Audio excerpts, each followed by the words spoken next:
અત્યારે અમે અહીંયાથી આપણા જિલ્લામાં જે ગેરકાયદેસર રેતી ખનન ચાલી રહ્યું છે એના સામે કડક પગલાં લેવામાં આવ્યા છે.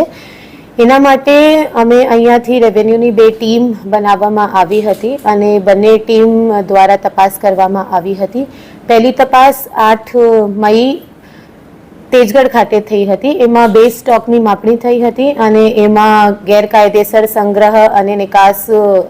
જણાવવામાં આવ્યું હતું અને એના સામે અરાઉન્ડ 31 લાખની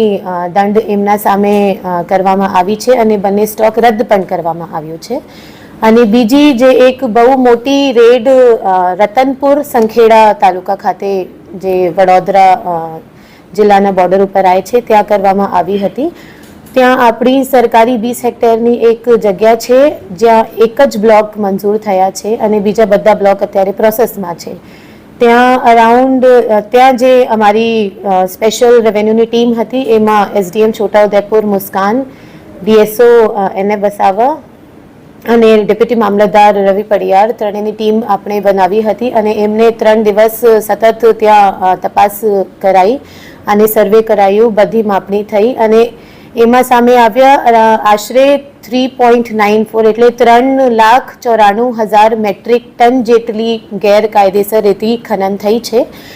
અને એના ટોટલ દંડ આશરે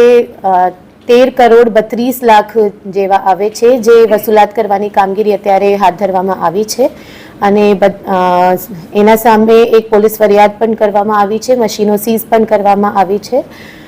આ બધા જે સ્ટેપ્સ લેવામાં આવી રહ્યું છે બતાવે છે કે સરકારની જે કડક સૂચના છે, જેટલા ગેરકાયદેસર રેતી ખનન અત્યારે ચાલી રહ્યા છે જિલ્લામાં એમના સામે સતત કડક કાર્યવાહી કરવામાં આવશે અને જે રેતીના માફિયા અત્યારે જિલ્લામાં કામ કરી રહ્યા છે કોઈ પણ સંજોગોમાં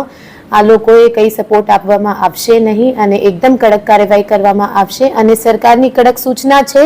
કે જરૂર પડે તો પાસાની કાર્યવાહી રેતી ખનન માફિયા જે છે એના સામે પાસાની કાર્યવાહી પણ કરીએ. તો હું બધાને પ્રેસ મારફતે બધા જેટલા રેતી ખનન માફિયા કામ કરી રહ્યા છે, ગેરકાયદેસર એક્ટિવિટીઝમાં જેટલા લોકો સંકળાયેલા છે એમને કડક સૂચના આપવા માંગુ છું કે જેટલા એવી રીતના કામો ચાલી રહ્યા છે ખરેખર બંધ કરવામાં આવશે. અધરવાઇઝ ડિસ્ટ્રિક્ટ એડમિનિસ્ટ્રેશન એના સામે એકદમ કડક કાર્યવાહી કરશે. રતનપુરમાં 20 હેક્ટર જમીનમાં અત્યારે જે પ્રાઇમરી રિપોર્ટ આવી છે એમાં 4 લોકો છે જે સંકળાયેલા છે, એમાં સામે કાયદેસર કાર્યવાહી કરવામાં આવી રહી છે.